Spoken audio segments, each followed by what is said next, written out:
Hello, good morning, friend. Myself Jatin Dave from Asapura School, and welcome all of you. Dear students, we are going to continue discussion 16.4 article Coal and Petroleum from the lesson number 16 Management of the Natural Resources. Dear students, जैसा कि आप जानते हैं ये हमारा continue 9th video है chapter number 16 को लेकर। इस वीडियो के अंदर हम पर्टिकुलर डिस्कस करने जा रहे हैं कोल और पेट्रोलियम्स के बारे में। We have seen some of this issue involve in the conservation and sustainable use of the resources like the forest, wild life and water. अभी तक की इस लेसन के डिस्कस में हमने 3 बातों को खास ध्यान में रखा। ये नेचुरल रिसोर्सेज थे, फॉरेस्ट, दूसरा था वन्य जीवन और तीसरा था पानी। This can meet our need perpetually if we were to use them in a sustainable manner। ये हमारी ज़रूरतों को पूरा कर सकता है अगर जो हम सस्टेनेबल मैनर्स के साथ, मतलब कि विवेकपूर्ण तरीके से इसका इस्तेमाल करें। Now we come to yet another important resource is the fossil fuel. अब हम डिस्कस करने जा रहे हैं फॉसिल फ्यूल्स के बारे में, that is coal and petroleum. और फॉसिल फ्यूल की जब बात आती है तो इसके मेन एग्जांपल है coal and petroleum, which are important source of the energy. ये हमारे उपयोगी एनर्जी सोर्सेस हैं।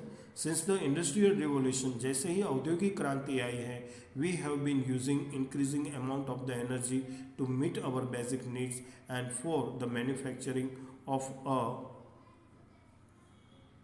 large number of goods upon which our lives depend. These energy needs have been largely met by the reserves of the coal and petroleum। जैसा कि हम जानते हैं औद्योगिक क्रांति के बाद हमारी जो जीवन शैली में परिवर्तन आया है, उस जीवन शैली के परिवर्तन के साथ हमारी ज़रूरतें बढ़ी हैं। साथ में manufacturing of the large number of goods के लिए, मतलब कि चीज़ वस्तुओं को ज़्यादा मात्रा में फॉर्म्स करने के लिए और हमारे जीवन की ज़रूरतों को पूरा करने के लिए हमारी एनर्जी नीड्स बढ़ी है। और उस एनर्जी नीड्स को फुलफ़िल करने के लिए हमारे जो रिजर्व्स कोल एंड पेट्रोलियम है उसका इस्तेमाल भी हमने बढ़ा दिया है। The management of this energy resources involve slightly different perspectives from those sources discuss earlier. लेकिन यहाँ पर जो हम डिस्कस करने जा रहे हैं management of the energy resources, ये थोड़ा सा अलग है आगे की जो डिस्कशन हमने सोर्सेज के बारे में की इससे। Coal and petroleum were formed from the degradation of the biomass millions of years ago and hence these are resources that will be exhaustible in the future no matter has carefully used them। And then we would need to look for the alternative source of the energy. Various estimate as to how long these resources will last us exist, and one is that at the present rates of the uses, our non-petroleum resources will last us for about 40 years and the coal resources will last for another 200 years। देखिए, दूसरे management की बात करें resources को manage करने की, इससे energy resources की जो बात है कोल एंड पेट्रोलियम को पर्टिकुलर लेकर, फॉसिल फ्यूल को लेकर, वो थोड़ा अलग से है। जैसे कि हम जानते हैं कि ये जो फॉसिल फ्यूल है ये पैदा होते हैं डिग्रेडेशन ऑफ द बायोमास के द्वारा और इसे बनाने में मिलियंस ऑफ ईयर्स लग जाते हैं, तब जाके ये रिसोर्सेज हमारे लिए अवेलेबल बनते हैं। तो ये रिसोर्सेज हैं, ये कन्वर्टेबल, ये हमारे convertible source of the resources हैं। एग्जिस्टेबल है, मतलब कि जल्दी से ख़त्म हो जाने वाले रिसोर्सेज हैं जो हमारे साथ लंबे समय तक, लंबे भविष्य तक साथ नहीं चल सकते अगर जो इसी तरह से उसका एक्सेसिव यूज़ हम करते रहें। तब जाकर हमारे सामने एक और भी समस्या आती है कि इसके यूज़ को कंट्रोल करने के लिए हमें अल्टरनेटिव सोर्स ऑफ एनर्जी के बारे में भी सोचना होगा, इसे एस्टैब्लिश करना होगा, डेवलप करना होगा, और साथ में जिस सोर्सेज का हम उपयोग कर रहे हैं एस्टिमेटली ये कब तक हमारा साथ दे सकता है, इस बात को भी हमें ध्यान में रखना होगा। प्रेजेंट रेट पर अगर जो सोचा जाए, जिस तरह से आज हम कोल और पेट्रोलियम का इस्तेमाल करते हैं, तो एक एस्टिमेट ये है कि पेट्रोलियम ज़्यादा से ज़्यादा हमें 40 या 50 साल तक साथ दे सकता है, और कोल्ड रिसोर्सेस है ये हमें ज़्यादा से ज़्यादा 100 या 200 साल तक उपयोग में आ सकता है। But looking to the other sources of energy is not the only consideration when we look at the consumption of the coal and petroleum. अभी तक हमने दूसरे जो रिसोर्सेज हैं, एनर्जी रिसोर्सेज, इसका इतना इस्तेमाल नहीं किया, उसे इतना डेवलप नहीं किया जितना इस्तेमाल आज हम कोल और पेट्रोलियम को कर रहे हैं। Since coal and petroleum have been formed from the biomass, in addition to the carbon, this contain hydrogen, nitrogen and sulfur. दूसरी बात ये है कि ये जो कोल एंड पेट्रोलियम है ये बायोमास से फॉर्म हुए हैं, जिसके साथ कार्बन एडिशन है, और कार्बन के साथ इसमें हाइड्रोजन, नाइट्रोजन और सल्फर भी होता है। व्हेन दिस आर बर्न, जब इसे जलाया जाता है तब the product of the carbon dioxide, water and oxide of the nitrogen and oxide of the sulphur, तब इसके जलने के साथ इसमें से कार्बन डाइऑक्साइड प्रोड्यूस होती हैं, पानी प्रोड्यूस होता है, और साथ में ऑक्साइड प्रोड्यूस होती है नाइट्रोजन और सल्फर की। When combustion take place in insufficient air then carbon monoxide is formed instead of the carbon dioxide. जब अपूर्ति मात्रा में हवा उपलब्ध होती है और ऐसे माहौल में जब कंबशन होता है, मतलब कि किसी भी चीज़ को जलाया जाता है, तब कार्बन डाइऑक्साइड की जगह पर कार्बन मोनोऑक्साइड प्रोड्यूस होता है, and of this product the oxide of the sulphur and nitrogen and carbon monoxide are poisonous high concentration, and carbon dioxide is a green house gas. तो यहाँ पर जो हमने बात की कंबशन से प्रोड्यूस होने वाले oxide of the nitrogen and oxide of the sulphur और कार्बन मोनोऑक्साइड, खास करके ये गैसियस फॉर्म्स में होते हैं और ये पॉइजनस गैसेस हैं। इसी तरह से हाई कॉन्सेंट्रेशन कार्बन डाइऑक्साइड का है, ये ग्रीन हाउस गैस प्रोड्यूस करता है, ये ग्रीन हाउस इफेक्ट प्रोड्यूस करता है। तो ये सारे गैसेस हैं वो ग्रीन हाउस गैसेस कहे जाते हैं।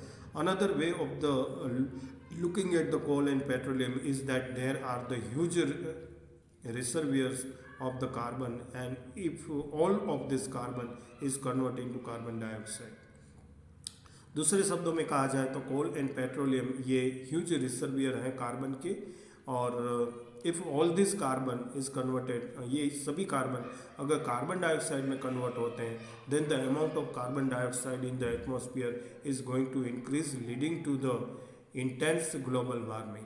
तो इस कार्बन डाइऑक्साइड की बढ़ती मात्रा के कारण पर्यावरण में, एटमॉस्फेयर में ग्लोबल वार्मिंग है वो इंक्रीज हो जाएगा, मतलब कि वैश्विक तापमान में बढ़ोतरी होगी, and thus we need to use this resources judicially, और इसलिए हमें इसका इस्तेमाल न्यायपूर्ण तरीके से करना होगा। देखिए यहाँ पर एक छोटी सी एक्टिविटी है, coal is use in the thermal power station, जैसे कि हम जानते हैं, and the petroleum product like the petrol and diesel are used in the means of the transportation like the motor vehicles. कोल का इस्तेमाल थर्मल पावर स्टेशन में electricity produce करने के लिए होता है। पेट्रोल और डीजल का इस्तेमाल ट्रांसपोर्टेशन व्हीकल्स के अंदर होता है, खास करके मोटर व्हीकल्स, शिप और एरोप्लेन्स के अंदर। We can not really image the life without the number of electrical appliances and constant use of the transportation. हमारा आज का जो जीवन है इसे हम इलेक्ट्रिक अप्लायंसेस या फिर ट्रांसपोर्टेशन यूज़ के बगैर कल्पना नहीं कर सकते। So can you think the way in which the consumption of the coal and petroleum product be reduce.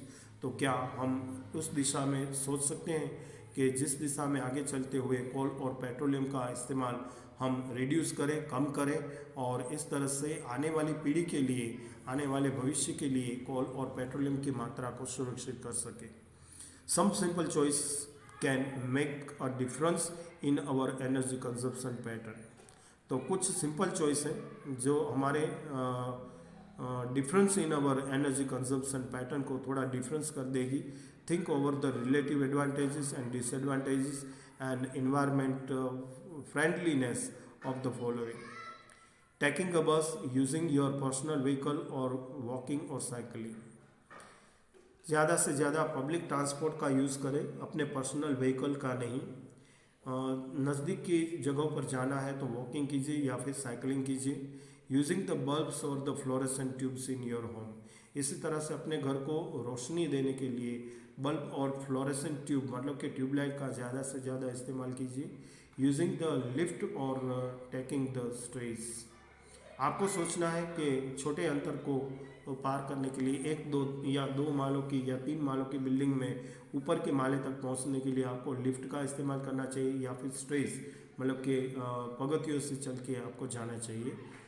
Wearing an extra sweater और यूजिंग द हीट डिवाइस, ठंडी के दिनों में सर्दी के दिनों में आपको एक स्वेटर पहनना, एक्स्ट्रा स्वेटर पहनना ज़्यादा उपयोगी होगा या फिर हीटिंग डिवाइसेस मतलब कि हीटर या फिर सगरी का इस्तेमाल करना ज़्यादा उचित होगा। ये आप पर डिपेंड करता है, आपको तय करना है किस तरह से एनर्जी रिसोर्सेज है इसे हम बचा सकते हैं। The management of the coal and petroleum also addressed the efficiency of our machines, हमारी मशीन की इफ़िशेंसी हैं इसे भी ये एड्रेस करते हैं। So fuel is most commonly use in the internal combustion engine for the transportation, and recent research in this field concentrated on the ensuring complete combustion in this engine in order to increase the efficiency and also reduce the air pollution। तो अभी अभी जो automobile के क्षेत्र में इस तरीके के प्रयोग, इस तरीके के एक्सपेरिमेंट्स किए जाते हैं जिसके माध्यम से जो ये कोल एंड पेट्रोलियम फ्यूल्स हैं, खास करके पेट्रोलियम फ्यूल्स का इस्तेमाल करने वाले जो ऑटोमोबाइल इंजन्स हैं, उस ऑटोमोबाइल इंजन्स की इफ़िशेंसी को इस तरह बढ़ाने की कोशिश करनी चाहिए जिसके कारण इसके अंदर जो होने वाला इंटरनल कंबशन है ये कंप्लीट कंबशन हो और इस तरह से इसकी इफ़िशेंसी है इसे इंक्रीज़ किया जा सके और इसके कारण एयर पोल्यूशन है इसे ज़्यादा से ज़्यादा रिड्यूस किया जा सके। यहाँ पर एक और एक्टिविटी आपके सामने है। You must have heard of the euro 1 and euro 2 norms for the emission from the vehicles. आपने सुना होगा यूरो 1 और यूरो 2 नॉर्म्स को जो कि इमिशन ऑफ द व्हीकल्स मतलब कि व्हीकल्स नियंत्रण के लिए बनाए गए हैं। Find out how this norms work towards reducing air pollution, तो एयर पोल्यूशन को कम करने के लिए ये किस तरह से काम करना है इस बारे में आपको देखना है। लास्ट टॉपिक ले रहे हैं and overviewing the natural resources management. Sustainable management of the natural resources is the difficult task. Actually ये जो हमने पूरी डिस्कस की सस्टेनेबल मैनेजमेंट की नेचुरल रिसोर्सेज के लिए, ये वास्तव में एक डिफ़िकल्ट टास्क है, मुश्किल कार्य है। इन एड्रेसिंग दिस इश्यू, इस इश्यू को लेकर we need to keep open mind, हमें अपने दिमाग को खुला करना होगा with regard to the interest of the various stake holders, और हर एक स्टेक होल्डर्स के इंटरेस्ट को सामने रखते हुए हमें खुले दिमाग से इसके बारे में सोचना होगा। We need to accept that people will act with their on best interest as the priority. ऐसे लोगों को हमें प्रायोरिटी देनी होगी जो कुछ कार्य करते हैं बेस्ट इंटरेस्ट के साथ नेचुरल रिसोर्सेज जो है उसे मैनेज करने का। But the realization that such the selfish goals will lead to misery for the large number of the people and total destruction of our environment in slowly growing। साथ में इस बात को भी ध्यान में रखना होगा कि अगर जो हमारा स्वार्थी ध्येय रहा, सेल्फिश गोल रहा, तो ये सेल्फिश गोल हमें बहुत बड़ी मुश्किल की तरफ ले जाएगा। बहुत ही सारे संख्या में लोगों को ये नुकसान पहुंचाने वाली बात होगी। टोटल डिस्ट्रक्शन होगा इससे इन्वायरमेंटल का, और स्लोली ग्रोइंग ये होता जाएगा। Going beyond the loss, rules and regulation, जो अभी तक इसको बचाने के लिए, इन्वायरमेंट प्रोटेक्ट के लिए नियम बनाए गए हैं, कानून कायदे बनाए गए हैं। We need to tailor our requirement in dividedly and collectively so that the benefit of the development reach everyone now and for all generation to come। तो हमें इसका इस्तेमाल जुडिशरी तौर पर करना है, विवेकपूर्ण तरीके से करना है, ताकि इसका जो बेनिफिट है ये बेनिफिट हर एक लोग के लिए अवेलेबल बन सके ऑल जनरेशन के लिए अवेलेबल बन सके और सही मायनों में इसका इस्तेमाल हो, ये हमें देखना है। सो डियर स्टूडेंट्स, इसके साथ इस लेसन को हम यहाँ पर कंप्लीट करते हैं। आपके स्क्रीन पर अब आखिरी टेक्सचुअल एक्सरसाइज है जो कि आपको कंप्लीट करनी है। एक बात आपको याद दिला दें कि ये लेसन जो आपको कोविड-19 के चलते हुए गवर्नमेंट द्वारा 30% रिडक्शन लिस्ट दिया गया है, उसके हिसाब से इस एक्सप्लेनिंग वीडियो को आपको देखना है और इसके हिसाब से जिस पॉइंट को कैंसल आउट किया गया है उस पॉइंट को ओमिट करते हुए बाकी के पॉइंट को आपको प्रिपेयर करना होगा होमवर्क नोट में और एग्ज़ाम पॉइंट ऑफ व्यू के साथ। इस उम्मीद करते हुए कि आपने इस लेसन के ऑल 9 वीडियो अच्छी तरह देखे, सुने और समझे होंगे। जो होमवर्क हमने एवरी वीडियो के साथ जोड़ा था उस वीडियो को आपने अच्छी तरह से फॉलो किया है, इस उम्मीद करते हुए आपका एक बार फिर से धन्यवाद करेंगे और इस लेसन को कंप्लीट करेंगे। आपसे विदा लेंगे। Thank you very much and bye bye.